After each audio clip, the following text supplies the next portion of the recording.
Christian Estrosi, le maire de Nice, est mon invité. Bonjour. Bonjour. Nous allons commencer par évoquer la candidature commune de notre région Sud-Provence-Alpes-Côte d'Azur et de la région Auvergne-Rhône-Alpes pour les Jeux Olympiques d'hiver de 2030, puisque Nice pourrait avoir un rôle important, ainsi que Isola 2000, un rôle notamment au niveau de la cérémonie de clôture, ainsi que d'accueillir toutes les épreuves sur glace, et puis pour Isola 2000, le snowboard cross ainsi que le ski cross. C'est une bonne nouvelle, encore faut-il être retenu. Alors, il faut être retenu, mais lorsque l'on sait, d'abord, 2030, vous vous y rendez compte qu'avoir être retenu pour une candidature aux Jeux Olympiques, en général, vous l'êtes 12 ans, 15 ans plus tôt. Il se trouve qu'il y a une opportunité parce que le Japon devait organiser 2030 et le Japon n'organisera pas 2030.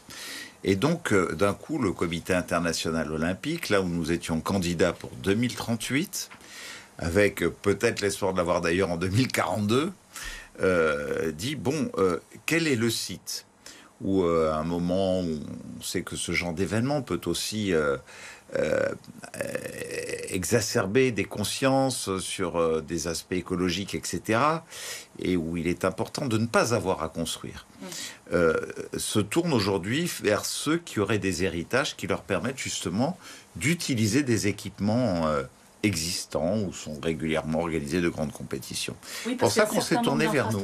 C'est pour ça qu'on s'est tourné vers nous. On nous a dit... il y aurait la construction, excusez-moi, d'une patinoire, c'est ça, sur la plaine du Var. Oui, mais ça c'est, je dirais de toute façon, Nice a une patinoire qui arrive en bout de course à Jambouin, elle peut tenir 5 ans, 6 ans, 7 ans, mais dans mes plans naturellement, et en plus elle est énergivore, elle est plus aux normes aujourd'hui, elle consomme beaucoup trop d'énergie, donc nous avions planifié que nous ayons une patinoire plus actualité. Alors si en plus les Jeux Olympiques nous l'apportent, c'est tout bénef pour la ville de Nice. Donc ça veut dire qu'avec ou sans organisation des Jeux Olympiques d'hiver, il y aura une nouvelle patinoire. De toute façon, elle est planifiée, il y en aura une dans les années à venir, et c'est une nécessité. Mais pas pour... Justement, pour la ville de Nice, c'eût été d'un prix d'autour de 15 à 20 millions d'euros actuels. À partir du moment où ça fait partie de l'organisation des Jeux Olympiques, c'est l'organisation des Jeux Olympiques, l'État, le Comité international olympique, les partenaires qui en général sont des marques de sport, d'industrie automobile, etc., qui sponsorisent les Jeux Olympiques. C'est l'organisation qui... moi, j'ai dit que la seule chose que je mettrais, c'est la négociation du foncier que je céderai sur Jambouin, ce qui fait que ça ne coûterait rien à la ville de Nice, puisque c'est la seule participation qui serait la nôtre, et donc l'État français a admis, et le Comité national olympique et sportif français, ainsi que le CIO, que naturellement c'est à leur charge de prendre tout ça, ce qui nous permettrait, vous vous rendez compte, d'avoir la plus grosse partie de l'organisation des JO de 2030, puisque tous les sports de glace, patinage artistique, hockey sur glace masculin et féminin, curling, seraient à Nice. Vous rajoutez à Nice que dans la salle de l'organisation du sommet de l'océan aux Nations Unies, livré en juin 2025 sur le sport, se réunit tout le pôle média pour toutes les Alpes, depuis le sommet du Mont Blanc, Courchevel, jusqu'au bord de la Méditerranée.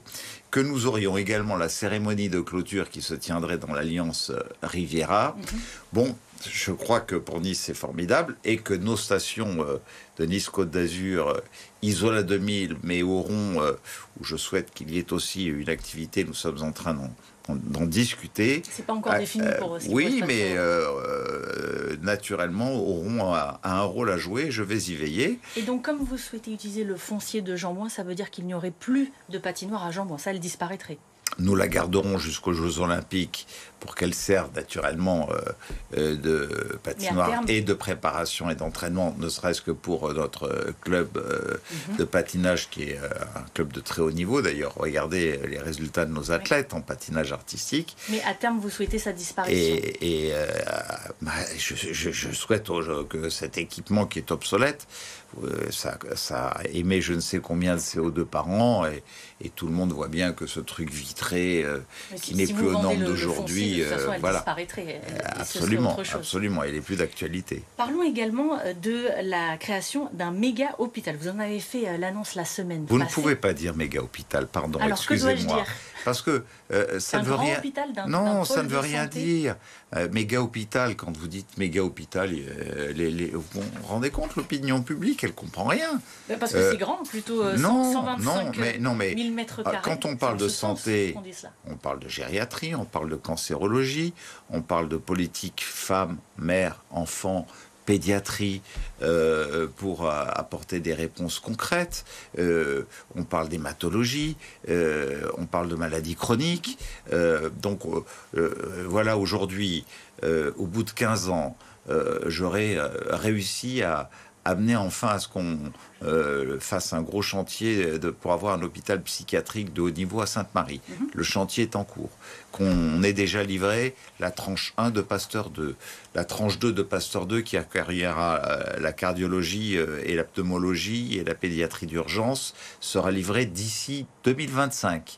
Il nous faut aujourd'hui remplacer l'hôpital de gériatrie de Cimier qui est en train de décliner totalement et qui n'est plus digne et qui même avec le vieillissement en termes de démographie n'apporte plus les réponses que nous souhaitons. Nous savons que l'Archer 1 et l'Archer 2 aujourd'hui dans leur spécialité, et notamment sur une part de cancérologie, mais aussi de natalité, ne sont pas aux normes antisismiques et posent des problèmes pour l'avenir et sont vieillissants. Donc vous souhaitez créer un pôle d'excellence. Nous avons par ailleurs l'hôpital Lanval qui aujourd'hui doit intégrer une politique hospitalo-universitaire pour les femmes, les mères, les enfants, et aussi pour la natalité, et donc rapprocher justement le CHU et Lanval sans que chacun ne perde son identité. D'ailleurs, hier matin, un communiqué commun des deux communautés médicales ont dit que c'était un projet formidable. Oui, et enfin, le centre. Ce projet après un petit moment de flottement. Oui, mais enfin, j'ai le communiqué ici. Vous avez raison. Voilà, c'est fait. Voilà. Ils ont dit que c'était politique, mais il y a eu un moment de flottement. Certains ont dit que vous aviez un peu sorti ça de votre chapeau. Oui, mais vous savez faire de la politique avec une vision d'avenir.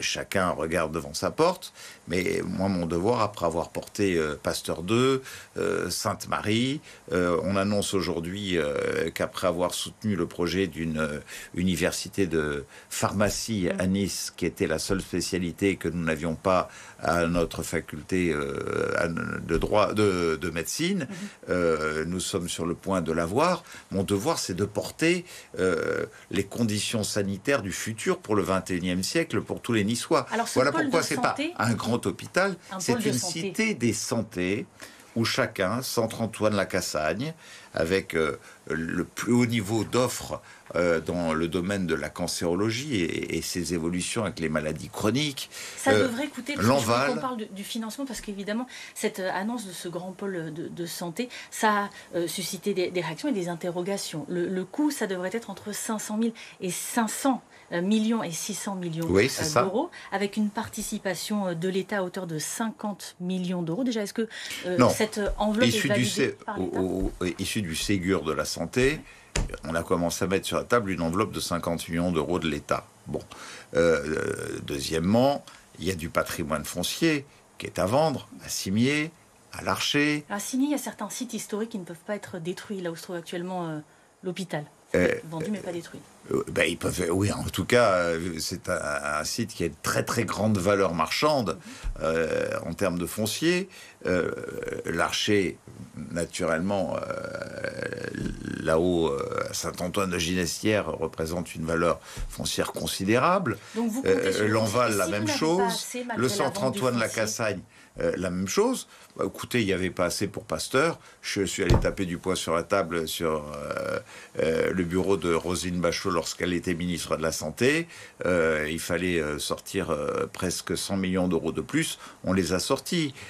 Sur la tranche 2 qui est en cours, c'est le rôle de l'État. Aujourd'hui, Pasteur 1, Pasteur 2, tranche 1 et tranche 2, c'est 560 millions d'euros. d'accord, on est à peu près dans le même ordre d'idées. En plus, on se rapproche du centre de protonthérapie, où vous avez le cyclotron. Si vous n'arrivez pas à obtenir les fonds nécessaires. Mais la santé publique, c'est une affaire de l'État. Et par contre, le rôle du maire de Nice, c'est de donner l'impulsion. Et aujourd'hui, je vois que cette impulsion est celle qu'attendait la communauté médicale et dont les Niçois ont besoin. En matière de spécialité, on ne va pas aller sur certaines spécialités à Marseille, à Paris, etc., parce qu'on ne les aurait pas à Nice. Ces spécialités, je veux que les Niçois puissent en disposer au niveau d'excellence qui soit le meilleur. Et on a les meilleurs professeurs qui soient. Quand vous voyez le professeur... Il y aurait des lits supplémentaires avec la création de ce pôle de santé. Bien sûr qu'il y aurait des lits supplémentaires. Vous savez combien ? Puisque ça est une évaluation avec l'évaluation démographique. Le grand vieillissement pour la gériatrie, on sait que maintenant, l'évolution vers le grand âge ne cesse de monter. La natalité, il faut voir comment vont se passer les choses. Je ne suis pas capable de vous dire, moi je ne suis pas un spécialiste, à quel rythme nous allons aujourd'hui avec les nouveaux traitements.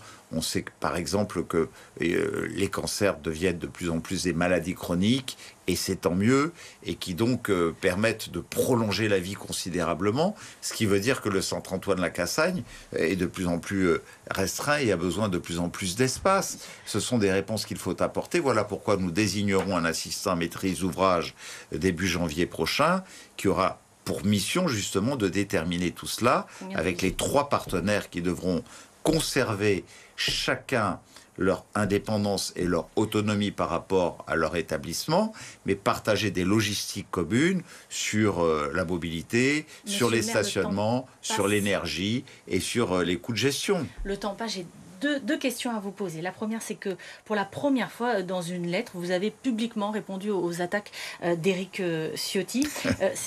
C'est vrai que c'est l'une des premières fois que vous vous exprimez aussi clairement sur le sujet. Pour quelle raison l'avez-vous fait maintenant ? Non, c'est la deuxième fois. Je fais une fois par an. C'est un petit trait d'humour. L'autre jour, j'entendais dire à un ministre « Ah, vous vous rendez compte, j'ai écrit 13 fois à Christian Estrosi, il ne m'a pas répondu. » Bon, et à chaque fois, c'est pour dire un coup, le stade trop grand, trop beau, trop cher. On est en tête du championnat de France.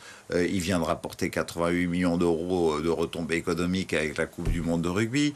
Le tramway, il fallait le faire sur la promenade des Anglais et s'arrêter à Masséna, là où nous l'avons fait en souterrain. Il l'a dénoncé. Aujourd'hui, il serait emporté par les vagues submersives parce qu'il ne tient pas compte du... etc. Donc il y a un moment, avec un peu d'humour, voyez, moi j'aime bien l'humour. Moi j'aime bien l'humour. Et quand je vois votre confrère de Libération, Victor Boiteau, qui dit le comble pour un Ciotti fustigeant Mélenchon et l'extrême gauche, se voir accusé par son rival à Nice de tout conflictualiser, soit la stratégie théorisée par le leader LFI. Et à côté dire, Éric Ciotti accuserait-il Christian Estrosi à Nice qu'une tempête ait emporté les galets sur la promenade des Anglais. C'est-à-dire qu'au moment où vous avez des tempêtes qui emportent Acapulco, des tempêtes qui ravagent la Bretagne, des tempêtes qui tombent sur le haut pays, je suis naturellement responsable de toutes les tempêtes. Mais est-ce que aussi ce qui a pu vous pousser à le faire, ce sont les accusations sur le fait d'avoir arrêté les travaux dans la Vésubie? Je n'ai arrêté aucun travaux dans la Vésubie, tant et si bien que notre réactivité qui fait que tout ce que nous avons fait dans la Vésubie et qui n'a pas bougé, on a au-dessus de Saint-Martin-Vésubie une tempête, pas un orage. Ben non, ça n'a pas bougé. Il y a eu de nombreux dégâts quand même avec la tempête à Lille. Mais au-dessus de Saint-Martin-Vésubie, des choses qui n'étaient pas faites définitivement parce que les déclarations d'utilité publique pour pouvoir réaliser avec l'accord du tribunal administratif des digues définitives. Ces travaux seront terminés et seront faits de manière définitive? Ils seront faits définitifs déjà avec le pont que nous livrerons à la fin de l'année prochaine. Là où au moment où je vous parle, je vous signale que tout marche. Hein. Vous savez, quand en Bretagne, il n'y a plus d'électricité, il n'y a plus d'eau, il n'y a plus d'Internet, tout ça c'était définitif. Est-ce qu'on a été coupé de quoi que ce soit à Saint-Martin-Vésubie? Et pourtant, nous l'avons fait de manière résiliente pour que ça tienne à tout jamais, enterré au plus profond. Merci Donc vous savez, tout ça, c'est un trait d'humour à quelqu'un qui se prend beaucoup trop au sérieux. Merci beaucoup. Moi, je fais de la politique sérieusement sans me prendre au sérieux. Dans l'oreille. Merci beaucoup, monsieur le maire.